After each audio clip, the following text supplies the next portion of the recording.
Good morning or good afternoon, depending on where you are joining us from. My name is Sarah Jo, and I'm the training coordinator for the Foundation Center San Francisco, and I'm joined by my colleague Caroline Herbert, who's assisting us from our Washington, D.C. office with any technical support that you may need. And I really want to welcome you to today's webinar, Storytelling for Fundraising Success with Dalya Massachi. Before I begin, I just want to give you a little bit more information about the Foundation Center. I suspect some of you joining us today may be new to our work, and the Foundation Center is a national nonprofit organization, and our mission is to strengthen the social sector by advancing knowledge about philanthropy in the United States and around the world. And one way we accomplish our mission is through educating thousands of people each year through a full curriculum of training courses, both in the classroom and online. And our free and affordable classes nationwide cover the funding research process, proposal writing, grant makers and their giving, and of course related topics, including today's session on storytelling and fundraising. And to browse upcoming classes and events, we invite you to visit grantspace.org. And to that, today's session will be recorded and posted for future review also at grantspace.org. And before I introduce our guest speaker, I do have just a few tips for you. You may download the handouts, including the slide presentation, and you can do that in the upper left-hand corner of your screen. And in fact, Dalya has promised us an interactive session today, and so you'll want to have the two handouts, the files labeled Handout 1 and Handout 2 downloaded or printed or somewhere nearby you. And then part of today's interactivity will also include answering a few questions that Dalya poses through her PowerPoint presentation. And so feel free to submit and be interactive and submit your response in the Q&A box you see on your screen. And then lastly, Dalya will address specific questions from you towards the end of the hour today. And again, you're just welcome to submit those questions via text through the Q&A box as well. And we'll get to those towards the end of the session. So without further ado, please join me in welcoming today's guest speaker, Dalya Massachi. Dalya specializes in helping community-minded professionals advance their work through outstanding written materials, both online and offline.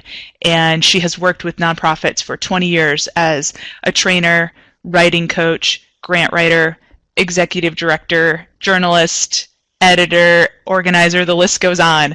And her award-winning book is entitled Writing to Make a Difference, 25 Powerful Techniques to Boost Your Community Impact. And you can visit her website at writingtomakeadifference.com. And take it away, Dalya. You'll see the PowerPoint presentation is loading right now. Thank you so much. Thank you, Sarah Jo. I am so pleased to be here today with folks from around the country. I wouldn't be surprised if there's some international folks joining us as well today. So welcome, everyone. And as Sarah Jo said, I am very open to questions. In fact, I love questions. So please feel free to type them in as they come to you during the session today, and we will be opening up or we'll be looking at the questions and answering them at the end of the hour. If by some chance I don't get to your question during the webinar, I will be able to address the question later on. So thank you, everyone, for joining us. I also wanted to let you know that my book, Writing to Make a Difference, it covers 25 powerful techniques. We're not going to be able to cover all 25 today, but we will be focusing on some highlights and specifically how they relate to you as a storyteller within your organization, specifically for fundraising purposes. This is just a little bit about my background. Sarah Jo, I think, aptly covered it, so I won't go through all of that. That was just kind of a visual for you. All right, and as I said, today is going to be a sampler, so let's go on. Let's just move on to the storytelling. I like to open up with this quote from Terry Tempest Williams that kind of sets the tone in terms of the power of stories. With storytelling, we enter the trance of the sacred. Telling stories reminds us of our humanity in this beautiful, broken world. And as nonprofit professionals, we're all about telling stories that illuminate our humanity and our common purpose as a community. So I just wanted to remind you of that beautiful quote.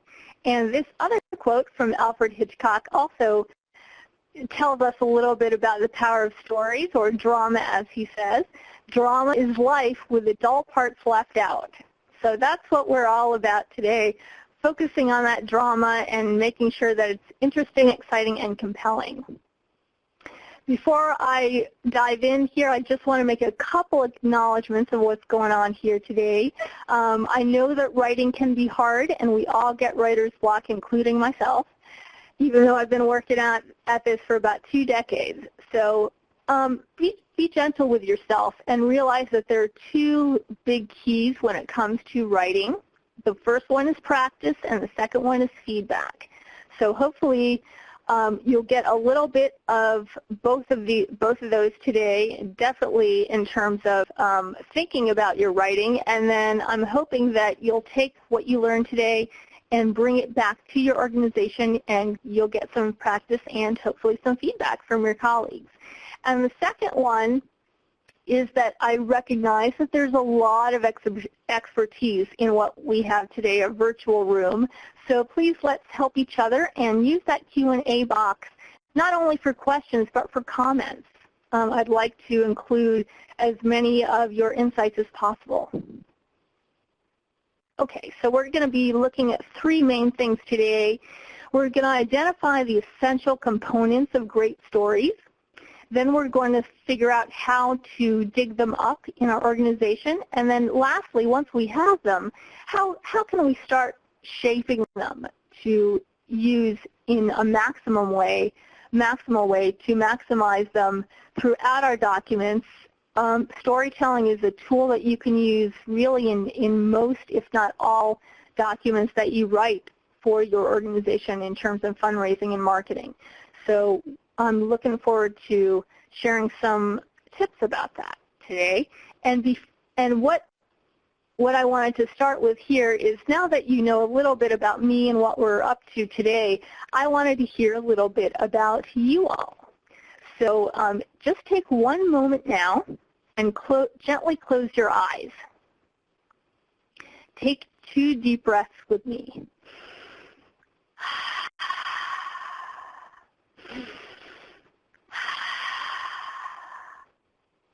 Let yourself think back to a time when you were especially inspired by a great story that you heard or read. In that time when you heard that story, think about how you happily contributed money to the person or the organization that told you that story because you believed in them. It may be the organization you represent today, or it may be an organization or even an individual who you met a long time ago.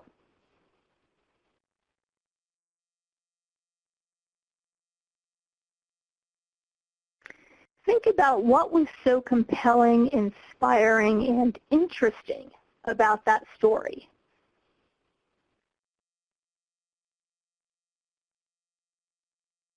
It may have been actually more than one thing that compelled you and really inspired you to happily contribute to that effort.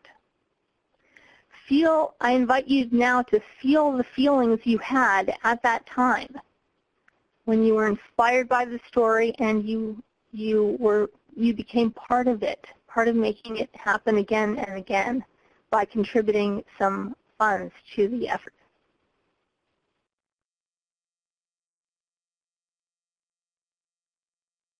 Now that you've remembered the story, you've remembered the feelings you had, please gently open your eyes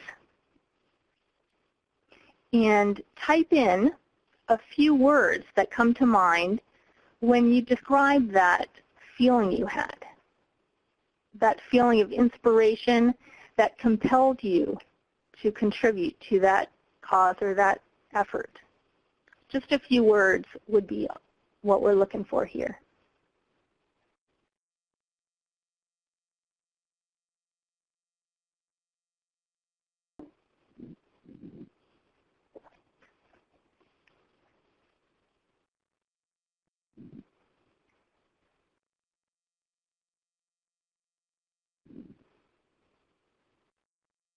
Wow, we have a lot of excellent comments that people are typing in.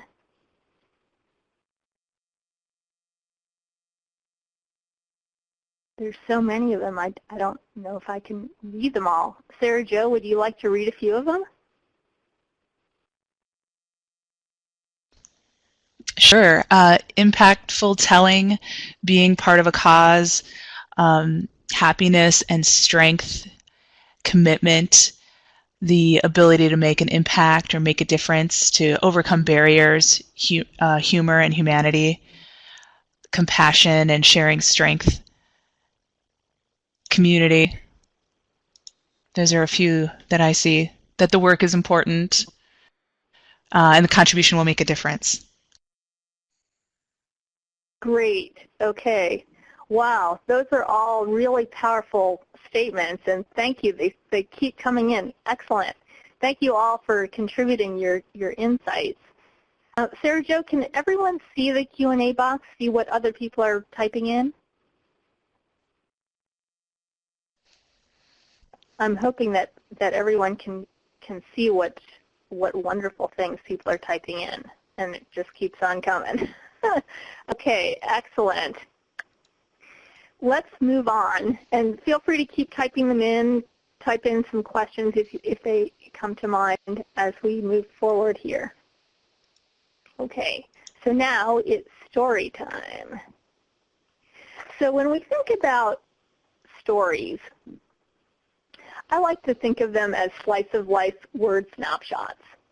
And the good thing about stories is that they can really crystallize the message that you're trying to convey in a way that people will remember, in a really memorable way that is short, concise, bite-sized, and will help people remember what you're trying to say long after they leave your piece or your website or meeting you at an event. The other thing about stories is that stories convey both information and emotion. And as we just did this little exercise and we recalled our experience of hearing an especially moving story, that's probably what you're thinking about. You're thinking about the content, the information, but also the emotion. Those two things need to travel together. And I think that's one of the most important things I want to tell you or want to share with you today is that whenever you convey a story, you want to convey both the informational content and the emotional content. Now, sometimes we call stories case studies or before and after stories. There are lots of different terms that we can use. I'm just going to continue to use the word story just kind of as a shorthand for it.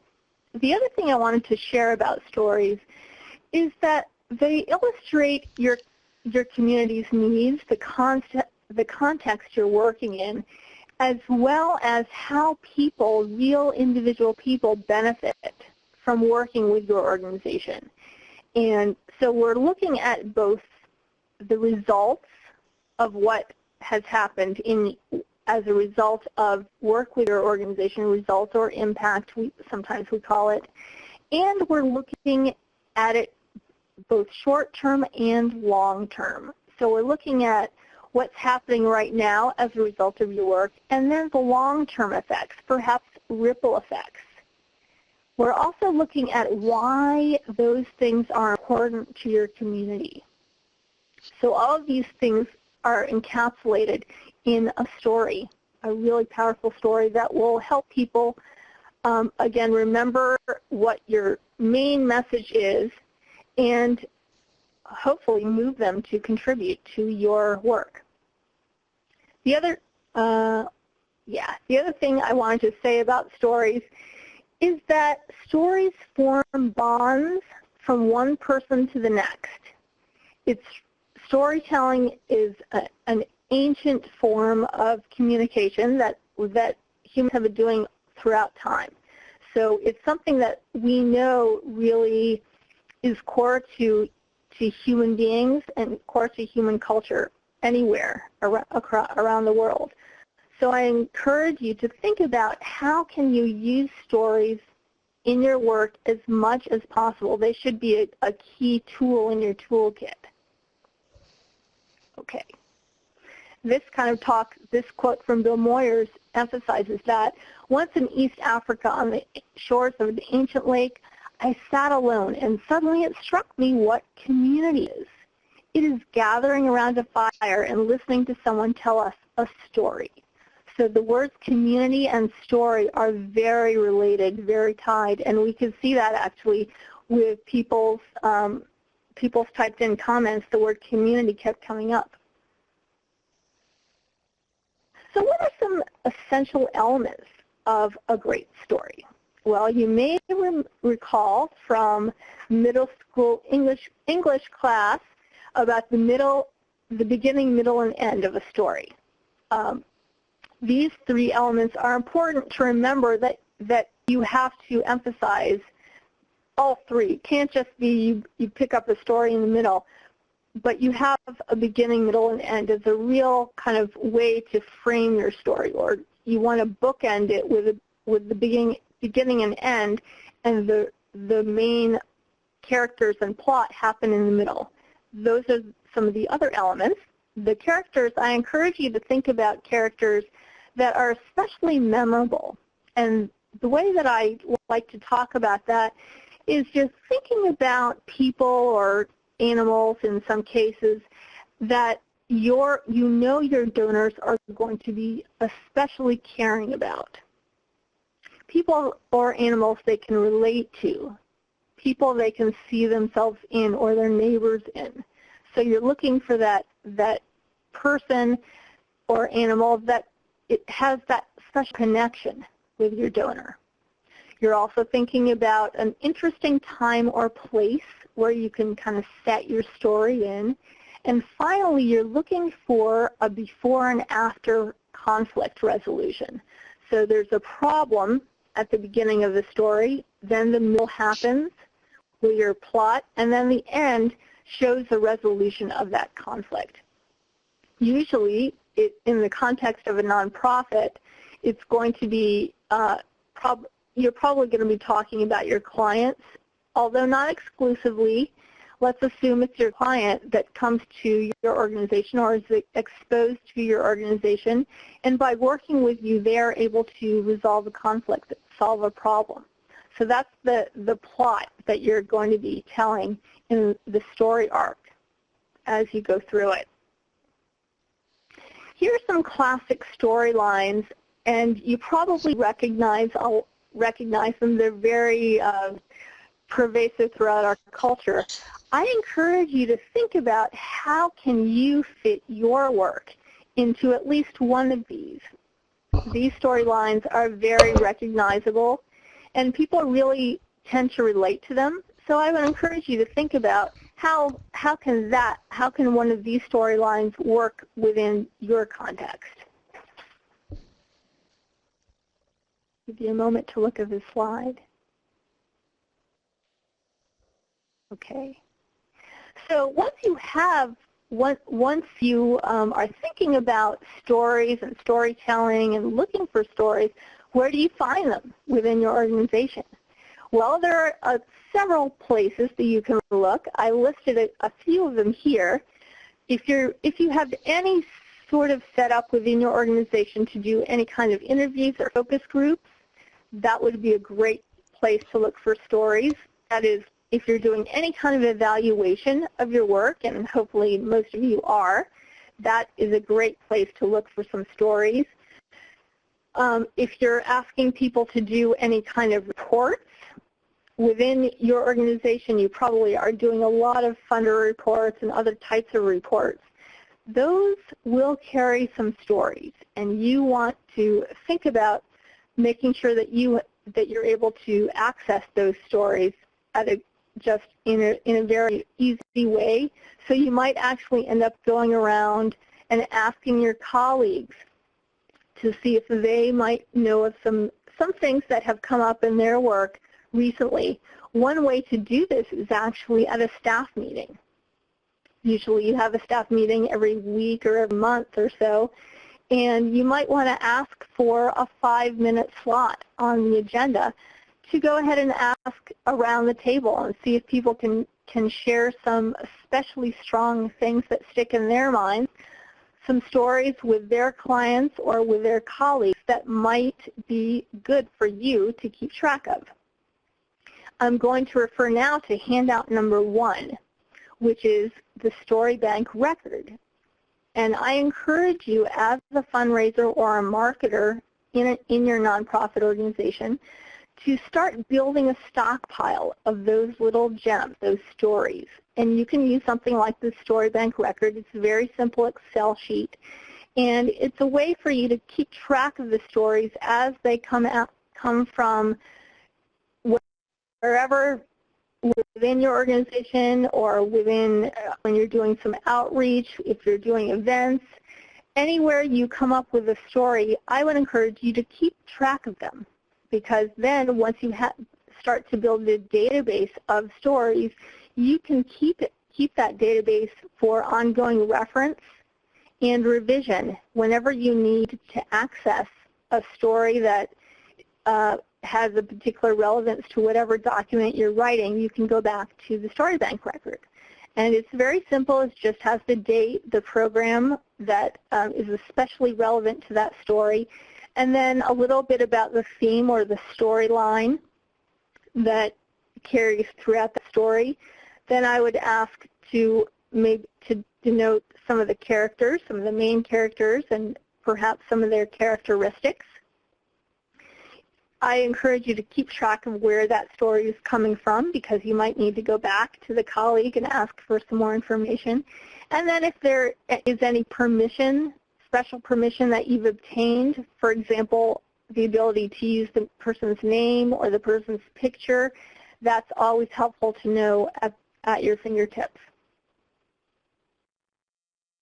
Okay, so this next slide is about focusing on characters. And remember, characters were one of the essential elements of a great story. This slide got a little bit squeezed, so right under that question mark is the question, how can you help your readers feel the urgency, exhilaration, relief, inspiration, surprise, humor, poignancy, suspense, or other aspects of your character's experiences? Again, this is going toward the emotional content of what's going on for your characters. Those characters, again, are going to be people or animals, or maybe even inanimate objects such as parts of the environment that your readers are going to especially relate to and feel close to. So what are some emotions that come out of those characters' experiences? That's what you want to emphasize when you're telling your story. Here's an example from an organization called Imani Workshops. And it says, Imani Workshops artisans make the dolls to look like themselves, then dress them in traditional African Kintenge clothes. When HIV positive and blind Jennifer arrived in Imani, she was at the deepest level of poverty with no food, clothing, or furniture. Imani is one of the few organizations in Kenya providing opportunities for individuals with a dual diagnosis of HIV and disability. So we're starting to see not only what the organization does, but the first paragraph tells us a little bit about the emotional experience of their artisans, as they say, or their clients. Because the clients are making the dolls look like themselves, there's an emotional connection between the artisan and the doll. And then they dress them in traditional clothes. So we're starting to see some of the emotional content of the group's work. Now, sometimes our organization is kind of technical or complex, and it's dealing with concepts that can be a little abstract. That's true for a lot of nonprofit organizations.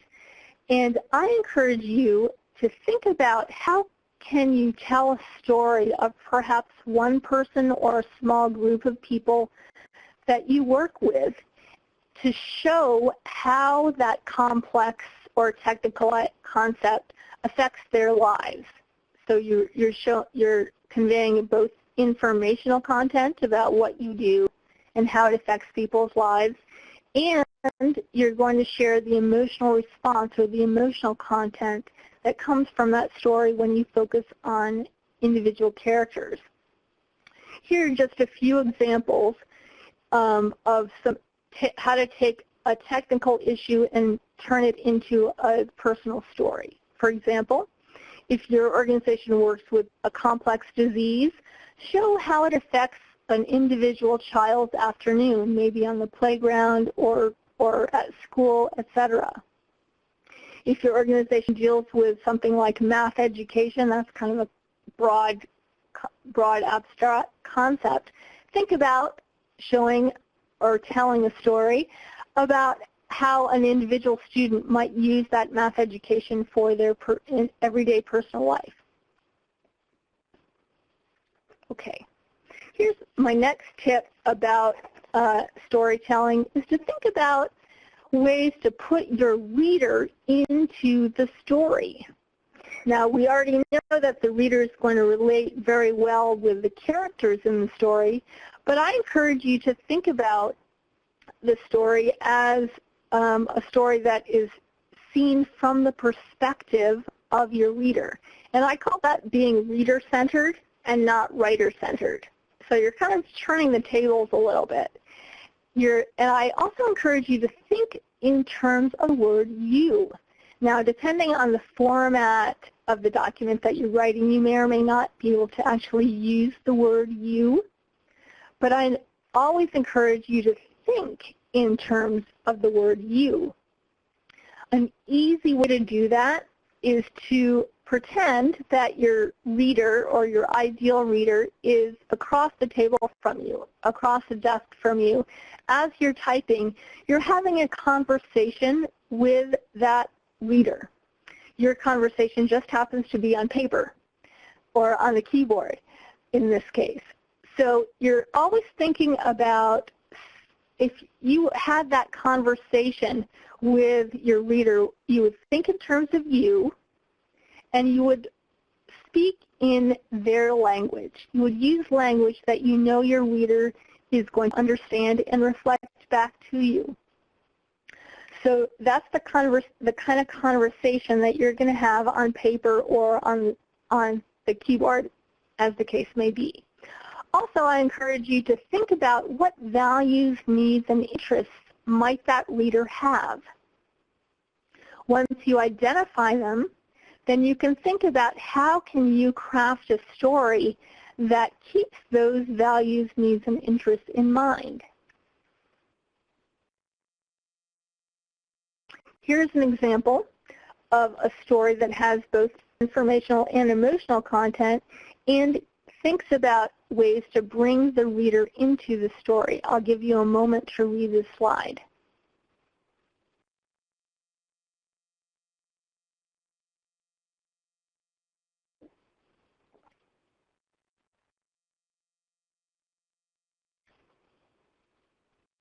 When you're finished reading this little story, please type in a couple words that come to you as you read it. How does it make you feel?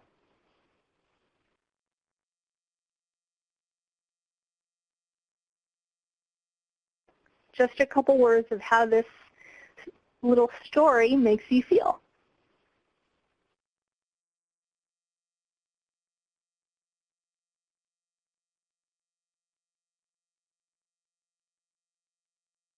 Okay, we're getting a lot of great descriptions from folks. I'll just read a few of them. If I can get to them before they scroll past me, there's so many of them. Let's see. warm, inspired, carefree, and happy. Independence, happy for the person with the guide dog. Relaxing, joyful, hopeful, comforted, at peace, inspired, or motivated. Okay, excellent. Wow, there are so many excellent words here. Touched, safe. Diane feels like there really is a solution. Excellent. Lucky, positive. Okay, all of these words are excellent that are coming out of this story. Curious, loved. Okay, great. Thank you, folks. You're demonstrating some excellent feelings, emotional content that comes out of this story. Actually, it's somewhat similar to what you typed in at the beginning of the webinar in terms of what motivated you or inspired you in your personal lives about stories. Okay. Thank you. I'm going to move on to something that's related to this, and that is when you're focusing on your characters and you're telling their stories, you're encouraging your readers to imagine themselves as part of that story. I also encourage you to think about what quotes from the characters in the story might I use to reinforce what's going on for them. So I'm not only going to be talking about people, but I'm going to have them talk for themselves. The great thing about quotes is that they help you capture the essence of the story in just a few words coming directly from the person in the story. So here's a question that I encourage you to ask yourself, or I'm sorry, to ask the person who is in your story. If they're not forthcoming with quotes very easily, you might ask them some probing questions, and here's some examples. How did you benefit from the experience? What changes did you see happen in your life? And why are those changes important to you? Those are some key questions that you can ask folks to help elicit some strong answers from them that you can then use in your stories. Sometimes people clam up and they're not quite sure what to do, what to say for a quote. So you may want to use the technique of offering them some sample quotes from other people, just to give them a sense of what other people have said. This is a technique to use, again, when people aren't quite sure what to say in their quote. Here's an example of a really powerful quote that was used by one of my clients in a lot of their fundraising materials. I'll give you a moment to read this.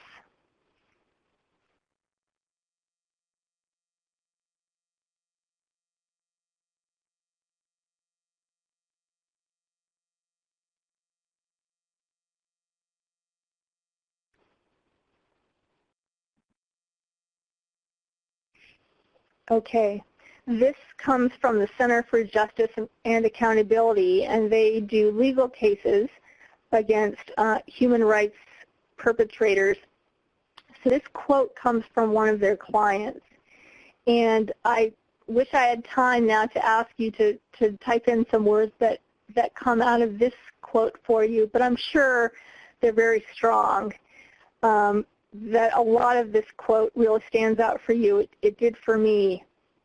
And again, it demonstrates that your story can include quotes like this that have a really strong emotional component to them. Here's another example of a quote.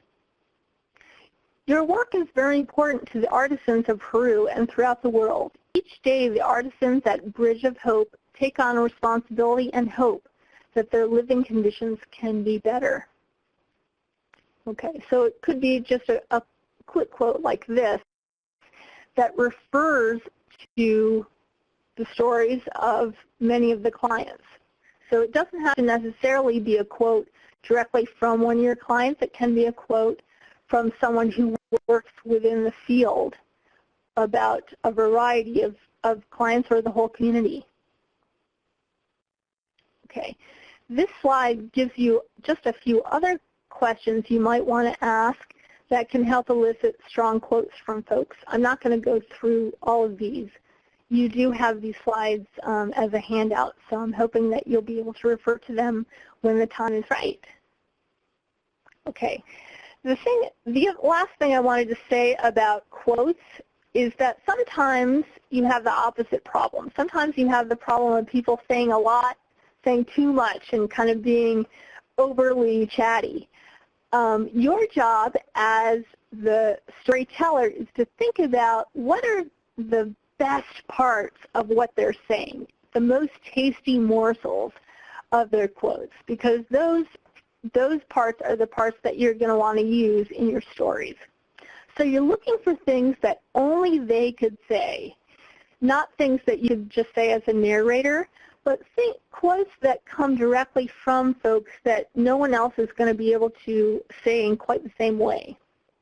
Those are the quotes you want to use. Now, sometimes speakers come across a little bit jumbled, or they say things in not quite a concise way. So you may need to paraphrase or rephrase for clarity what they said. I encourage you to always ask the speaker for approval to use that quote that you've worked with a little bit. They'll often, well, usually they will come back and say, "Oh, I really appreciate that you made my quote sound better." So again, that's your job as the storyteller or the editor, is to make sure that their quotes really add punch to your story. Okay. These are some questions to ask yourself as you move through this process. And actually in my book, Writing to Make a Difference, I have hundreds of questions that I call ask yourself questions, just like this one. What do your readers want from your materials? Really think about what they're coming to get. Are they coming to get data? Are they coming to get emotions? As I said before, they're probably looking for both information and emotional content. So you want to provide that. I also encourage you to think about what problems might they have that they're looking for help in solving. Usually when folks read nonprofit materials, they're thinking about a specific problem in their community, or it could be a specific problem in their individual lives. And again, I encourage you to think about how can I use a story to illustrate how we can help solve that problem.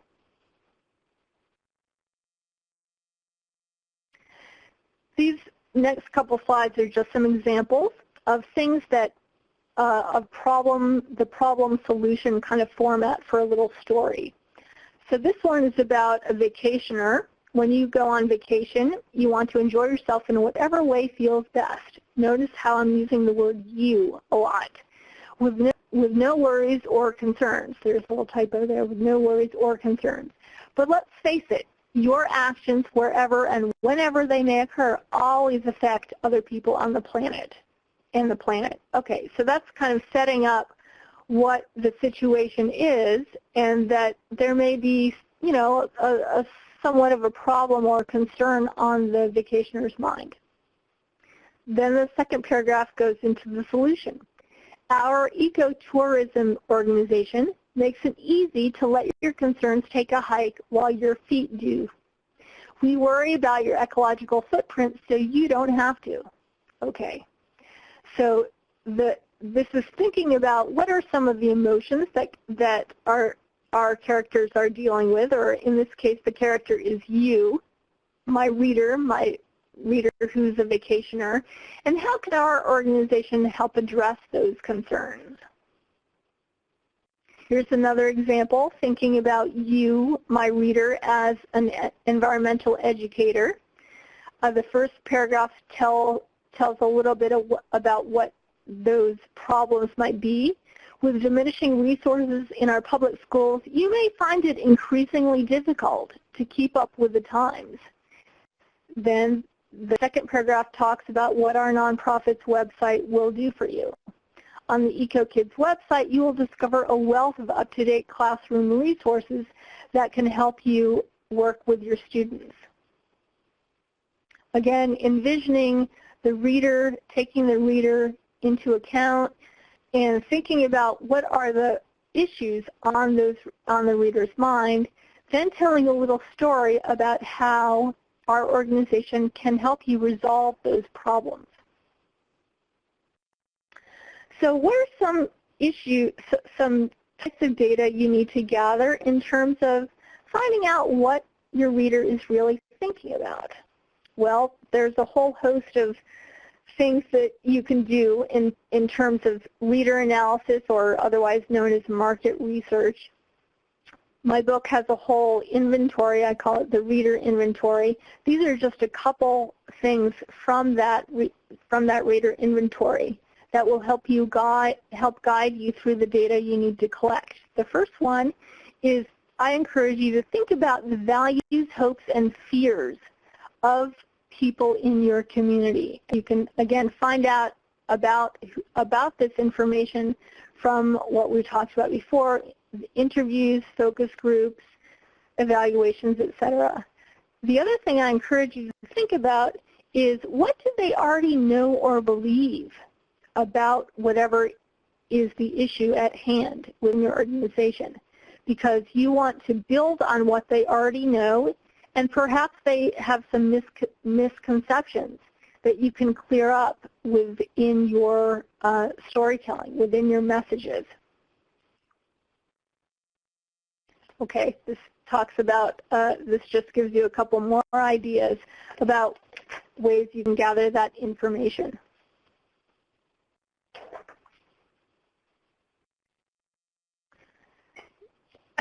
Now, let's assume we know a little bit more about who our readers are and what they're about. This slide reminds you that everyone is going to think about how you make them feel. Just as we just demonstrated with the stories that we read, we had both information that we learned, but we also had an emotional response. And studies have shown that people will remember how you make them feel more than anything else you say or do. This goes for left-brained people and right-brained people. So these are some positive emotions that I encourage you to evoke in your stories. And we saw a lot of those come through as people were typing in words that came to mind. Some of these actual words came through. People typed them in. So I encourage you to keep them at top of mind whenever you're writing your stories. And remember, your stories are, the purpose behind the stories is to really encourage people to contribute to your organization. So one big way to do that is to evoke positive emotions. There's just a few of them here on this slide. This little story gives you an example of that. In the first paragraph, it talks about the context you're working in, and it affirms that, yes, we understand what you, our readers, are thinking and feeling. You want your children to be safe and healthy. You always use sunscreen, and they never leave home without warm clothes on. You use seatbelts. Okay, so we're on the same page as you emotionally. But then we move on to the second paragraph. But what about the pesticides sprayed near the school playground your children use every day? Our organization, Parents for Playgrounds, will tell you more about what we found. So we're making that connection between us, the organization, and you, the reader, on an emotional level, because we're telling you this is just the very beginning of the story, and we move on to the middle, and then we'll eventually get to the end where the problem is resolved. Another really important thing I wanted to share with you about storytelling is to think about this phrase that we used a lot in journalism. I used to be a journalist, and it came out of there. We talk about showing and not just telling. So the idea here is to show some, at least one, maybe two, not more than three, striking details that will help people relate to kind of a word picture of what you're talking about within your story. So it's not just telling what happened, but actually showing it. So here's an example of using some technical terms, affordable housing and good nutrition. That's kind of abstract. It's kind of telling me what to think. It's not really showing me, so I can think for myself. You might want to show that by saying the roof and 3 healthy meals a day. Now I'm starting to get a word picture, and I can make my own conclusions. I can draw my own conclusions from the picture that you're showing me. The question to ask yourself here would be, how would you illustrate the concept in a photo or a video? You also might want to use metaphors and similes, which are very common in our culture.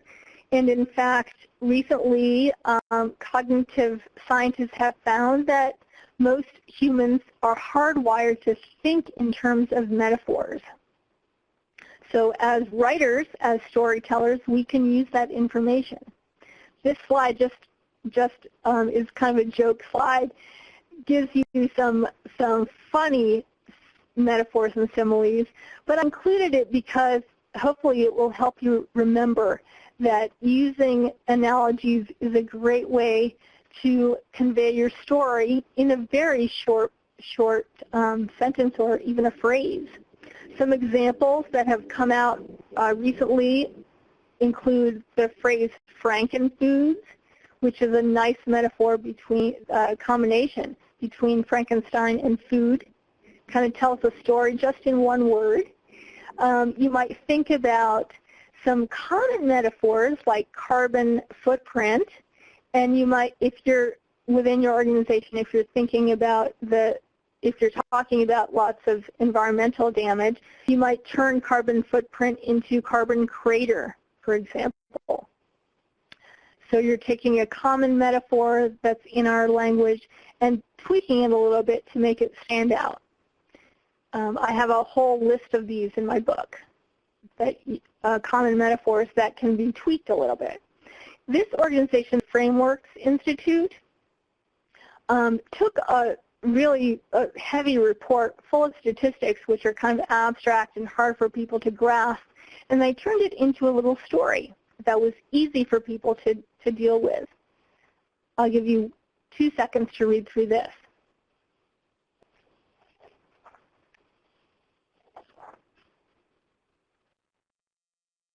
Part-time phys ed class, they're comparing it to part-time reading or math instruction and how effective that might be. Again, told in a little story, in a little way, little paragraph here as a story that really helps us concisely understand what they're trying to say. Now, as another important component of your story would be graphics. And I encourage you to think about your graphics not merely as a cherry on top, but something that's well integrated. So you're thinking about your text and your graphics as working together to tell your story in more than one format. The graphics will help illuminate some of the really shining parts that come out of your text or out of your story. So I encourage you to think about using photos, and whenever you have a photo, please use a caption that helps people understand a little bit more about what your story is at a glance. Sometimes people just look at the pictures, right? And they're looking for the essence of what your story is from the picture. Then they will hopefully read through or at least skim through the rest of your text. Just have a couple minutes here to go through what it's like to edit, and after you've planned and drafted your story, then you want to become an editor. And I actually have an editor's cap that I put on when I shift from being a writer to being an editor. And here's a great quote from Robert Cormier. The beautiful part of writing is that you don't have to get it right the first time, unlike, say, a brain surgeon. So yes, you can edit and edit. I encourage you to edit. Okay, one thing to do to keep in mind when you're editing is that you want to make your story as concise as possible. Never use a longer word when a short word will do, like Ben versus Benjamin Franklin. Here's just a couple tips about conciseness. You want to think about using short sentences. About 14 words is the maximum that I would go. You want to make sure every word you're using actually has a task to do. It's not just coming along for the ride. I encourage you to think about sound bites or memorable little phrases that can come out of the quotes that you're using in your stories or some other element in your story, like a word picture, a metaphor, etc. And finally, I added another S to the traditional KISS. Keep it short and simple. Remember that people have short attention spans these days. Actually, this slide is the regular keep it short and simple, and I added another S, which is skimmable. People are skimming these days, not reading. So keep it short, simple, and skimmable would be the extra S. Vivid verbs are always important. You want to look at what kind of verbs you're using in your story and see if you can make them tighter and more concise, more concise and precise. Exactly what you want to say. See if you can say it in one word. You might end up using a thesaurus, which is a wonderful tool when you're looking for vivid verbs. Finally, you want to make sure you proofread your work. Look for grammar, punctuation, spellings, other slip-ups. And I encourage you to read your story out loud, even if it's only to yourself, because you're going to catch a lot more errors if you do that. Handout number 2 is the Powerful Story Editing Checklist. And hopefully you have that in front of you. It goes through a lot of the tips that I talked about today. I think it includes a few that I did not have time to talk about today. It's an excerpt from my book, and it's a great thing to use whenever you're editing your own story or if you're asked to edit someone else's piece.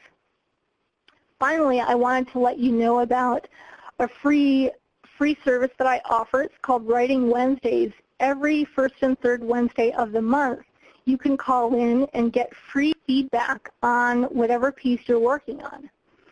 Each time we have a different topic, and you can learn more about it on my website, writingtomakeadifference.com. Again, it's a free service. This is just a next step to take with you as we wrap up for today. It's a little exercise that we don't have time to do right now, but I would encourage you to take it back to your workplace and see if you can do it. The first step would be to review some piece of or some material coming out of your organization and see if it has success stories in it. Maybe it's something you've written or something a colleague has written. Now, look at the story and try writing the story as if it were a sound bite in 1 or 2 sentences of 14 words or fewer. So this is an exercise to see if you can implement some of the conciseness tips that I offered.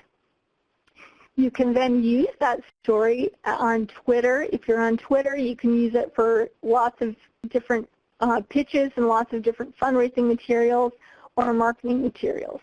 And finally, I wanted to offer you all a special discount on my book, Writing to Make a Difference.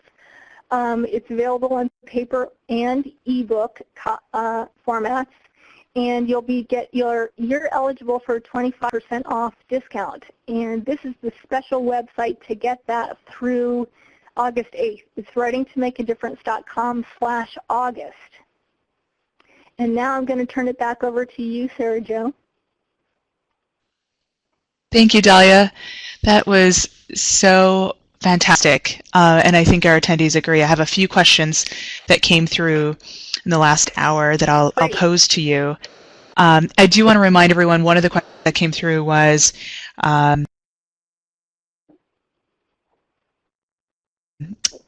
You know, it's actually available to you right this second. It's the document in the titled Storytelling Slides in the upper left-hand corner of your screen where it says Handouts to Download, so you can actually take these slides with you right now. I hope I'm saying your name right, Devery Johnson. His question is, how about library loss of funds? Any thoughts come to mind around writing for, or gathering stories around, libraries losing funds? I'm assuming it's a public library. How would you start with that? That's an interesting situation. I would think about the people who are involved in the libraries, that is the patrons. That really goes to the young people who use it, the kids, the families, the parents, all, the seniors, really the whole life cycle of folks who might be using the library. And what does the loss of funds mean for them? It probably means shorter hours, less services, whatever it means within the context of the library losing funds. I would think about, going back to storytelling, think about what stories can I tell of the characters who are involved in the libraries, and how are their lives being affected, both, again, thinking about the information that they're losing and what are some emotional responses that they're having to the loss of their libraries. Personally, I love public libraries, and I'm really dismayed by their loss of funds as well. And this question is from Alex.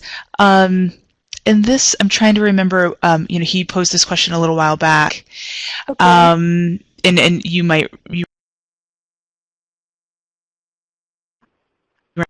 readers who may be very removed from the cause you're trying to affect. I mean, so this could actually be related to the library loss of funds question. And so, how do you appeal to people who that's not their library, and how do you inspire, them through stories?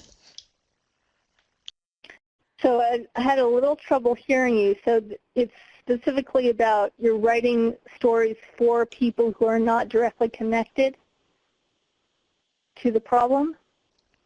Right. So how do you reach readers who may be very removed from the cause that you're representing? Maybe it's neighborhood development or beautification. That's something actually I'm involved with, and I was thinking while I was reading Alex's question, how do I inspire people that don't live directly in this neighborhood to still care about it, to still be inspired to give and inspire them with stories? Mm-hmm. Okay. Right, because the people in the neighborhood specifically may not. I would think about be able to afford to give to it or whatever. Does that make sense? I would encourage you to think about what are some fundamental values that cut across neighborhoods or cut across kind of artificial barriers that we've erected between people. What are some common themes that are running through your neighborhood or your context that your donors kind of remotely can also relate to? So you might go back to that slide that I had with the positive human emotions and think about how do those emotions relate to your cause or whatever issue you're dealing with that might cross over the generations, cross over class, race, etc. And then think about how can you embody those emotions within a story that comes out of your community so that people can see these larger themes actually relate to that specific context that you're writing about. Excellent. And I want to thank Caroline for bringing up our feedback survey. So you may have seen a internet window open for you really want to ask everyone who attended today for your feedback and let us know what you thought of of Dalya's webinar session today. And another question, we just have time for one or two more. Okay. Nicole asked a very important question, I think. She says, oftentimes clients can feel exploited. How can this be avoided? Yes, definitely. That is a very important issue. I guess in a short way of answering that question would be to speak with people and find out what it is that specifically bothers them about telling their story. And then once you kind of know what the problem is, you can address it head on. One thing that some people may feel more comfortable about would be to tell stories in groups. So you would definitely, in that situation, you would not want to name anyone, and you may not want to talk about their specific situations, their specific life situations, but you might want to do more of a conglomerate or a representative that you kind of that you take stories of several different people and put it into a composite story. And then you would make sure that when you convey that story, you're expressing that it's not coming from a specific person, but it gives a representation of the different elements of what's going on within your community. So you're not misrepresenting yourself, but you are, and you're also protecting the identity or the personal circumstances of the people in your story, but you're talking about different issues that come out of the community that are real. You're not just making them up. They're not fictional. They're real, but they're not tied to any specific individual. Great advice. Thanks, Dalya. One last question. Could you share more information on telling stories about technical information? For instance, a research organization that supports international development work. I think we can probably think of a few research organizations that may not be just really directly involved with the front lines or direct service or so anyway. What are your thoughts on that? That's a good question, and that kind of goes to what I was saying before about how you don't want to stick with the abstract, you want to go into the concrete. So if your organization does deal with a lot of technical or abstract issues that will eventually affect your community, for example, if you are a research organization, I would encourage you to think about what are the ultimate results or outcomes in your community of your research. Where is the research going to help, and what impacts can we actually see as a result of the research? And then once you kind of determine what that looks like, then you can start telling some stories kind of about what happens down the line. So it's not only about the day-to-day work of your organization as a research organization, but what are the community impacts that will come from your work, your research work. Fantastic. We can't thank you enough, Dalya, for such a fantastic presentation today. And I just want to remind folks to visit your website, writingtomakeadifference.com, and take part of the special offer because you joined the session today. So writingtomakeadifference.com/August, you have about 6 days to get a discount on Dalya's book. And we recorded this and we'll be posting it at grantspace.org so you can review this again or share it with your colleagues. Thanks everyone so much. Enjoy the last few weeks of our summer and enjoy your afternoon. Thank you. Thank you everyone. Bye-bye.